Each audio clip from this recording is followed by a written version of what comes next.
Hello everyone, मेरा नाम दृष्टि है। स्वागत है आपका मेरा इंग्लिश लर्निंग सीरीज डे 4। हमने डे 3 में पढ़ा है प्रेजेंट इंडेफिनिट में हमने पढ़ा है present indefinite simple, negative, interrogative and WH verb.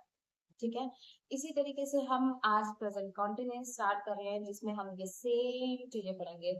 Present continuous simple, negative, interrogative and WH verb. Okay, चलिए सबसे पहले जानते हैं what is continuous. Continuous means होता है वो काम जो हम प्रेजेंट टाइम में कर रहे हैं।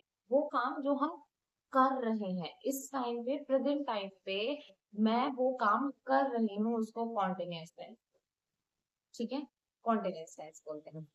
कॉन्टिन्यूअस टेंस में अपना सिंबल क्या होता है? सिंबल मतलब पहचान क्या होती है? अपना सिंबल होता है रहा है, ठीक है, रहा है या रही है, रहे हैं, ठीक है, ये सिंबल होता है।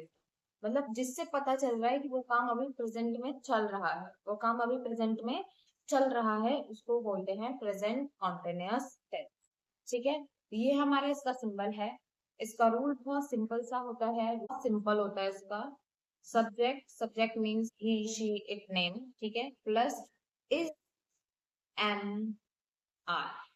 ओके, इज एम आर हमारी है हेल्पिंग वर्ब, प्लस वर्ब की first form, plus I N G. I N G prove करता है कॉन्टिन्यूअस को, रहा है, रही है, वो काम हो रहा है को आई एन जी शो करता है वर्ब के साथ लग के, plus object. Okay, subject plus is am are plus verb की फर्स्ट फॉर्म प्लस ऑब्जेक्ट। अब चलो जानते हैं इज एम आर का यूज कहाँ होता है। तो इसका यूज होता है ही, शी, इट, नेम और थर्ड पर्सन के साथ, थर्ड पर्सन के साथ। ओके, रमेश, उमेश के साथ, ठीक है। एम का यूज होता है बहुत सिंपल, आई के साथ। और आर का यूज होता है जितने बच्चे, यू, वी, दे, ठीक है, और प्लूरल के साथ, प्लूरल के साथ। इनके साथ किसका यूज होगा? आर का यूज होगा। इसका यूज होगा ही, शी, इट, नेम और थर्ड पर्सन सिंगुलर के साथ। और एम का यूज होता है आई। क्लियर है? अब हम इसके अंदर सेंटेंस बना के देखते हैं किस तरीके से हम सेंटेंसेस बना सकते हैं। तो पहला सेंटेंस हम लेते हैं, मैं पढ़ रही हूँ। मैं क्या है? सब्जेक्ट है, तो आई के साथ लगता है एम। पढ़ने को कहते हैं रीड और स्टडी, ठीक है। और आई एन जी क्या प्रूव करता है? रही हूँ, रही है, ठीक है। तो आई एम रीडिंग या फिर आई एम स्टडी, ठीक है, दोनों ही सही है। मैंने बोला मैं खाना खा रही हूँ। मैं क्या है? आई है, आई के साथ लगेगा एम। खाने को कहते हैं ईटिंग, तो I am eating, I am eating.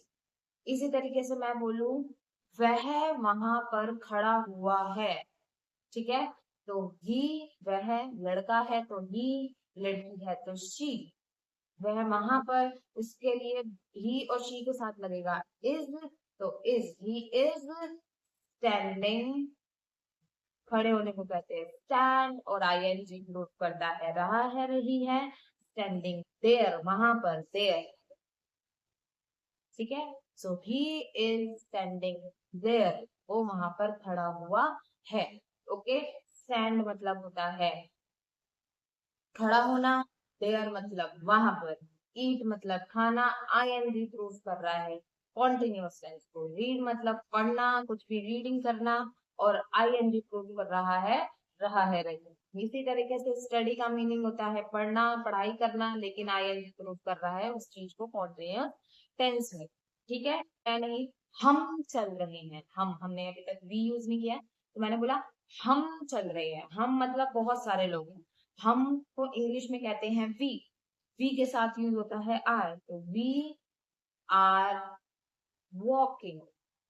Walk मतलब चलना, आई एन प्रूव कर रहा है continuous tense. This is we are walking, हम चल रहे।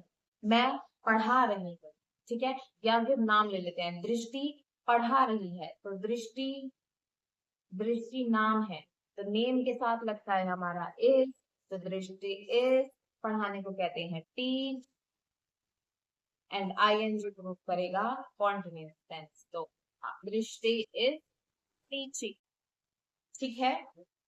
इसी तरीके से मैं लिख रही हूँ, और या फिर तुम लिख रहे हो, तुम लिख रहे हो, तो तुम को बोलते हैं यू, यू के साथ लगेगा हमारा आर, हेल्पिंग वर्ब आर लगेगी। फिर वर्ब की फर्स्ट फॉर्म लिखने को राइट बोलते हैं, ठीक है। और आईएनजी लगाएंगे तो हम क्या करेंगे, यहाँ पे टिंग लगा देंगे, आईएनजी, ई हटा के आई लगा देंगे, और हमारा क्या बन जाएगा, राइटिंग, ठीक है। यू आर राइटिंग, आप लिख रहे हो। So this is the continuous tense, simple continuous tense, जिसमें ना ही नॉट लगा है ना कुछ, सिर्फ हमने सिंपल किया है। कल हम नॉट वाले करेंगे, एंड उसके बाद इंटरोगेटिव, एंड उसके बाद हम करेंगे डब्ल्यू एच फैमिली। इंटरोगेटिव और डब्ल्यू एच फैमिली हम दोनों साथ करेंगे, नॉट वाले अलग करेंगे, और सिंपल भी हम अलग, ठीक है। तो अभी हमारा simple present continuous tense complete हो चुका है। दिस इज, आपने प्रैक्टिस करनी है, आपने कॉन्टिन्यूअस टेंस में सारी चीजें, जितनी भी 25 वर्ब्स मैंने एक्शन वर्ब्स बताई हैं, उसके अंदर कन्वर्ट करना है इसको। जैसे I am waking up, I am getting up from my bed, I am going to my school, I am going to my office, I am coming back to my office, I am coming back to my school। तो ये सारी चीजें क्या है, आपने उसको practice करनी है। जितने भी 25 एक्शन वर्ब्स दिए हैं वो हमारी डेली लाइफ में यूज होने वाली हैं। अगर आप उसमें इन रूल्स को लगा के प्रैक्टिस करोगे तो बहुत जल्दी आप इंग्लिश स्पीकिंग करना स्टार्ट कर दोगे, बोलना स्टार्ट करोगे इंग्लिश। प्रैक्टिसिंग कीप ग्रोइंग, ठीक है, क्योंकि जब तक प्रैक्टिस नहीं करोगे तब तक आप इंग्लिश बोल ही नहीं पाओगे, वो कॉन्फिडेंस ही नहीं आ पाएगा, ठीक है। तो इसे प्रैक्टिस करते रहो कॉन्टिन्यूसली, और ग्रो करते रहो। Okay, till then bye, take care. हम कल मिलेंगे, कल हम पढ़ेंगे present continuous negative sentences, negative, okay, जिसमें नॉट का यूज है। Till then bye, take care.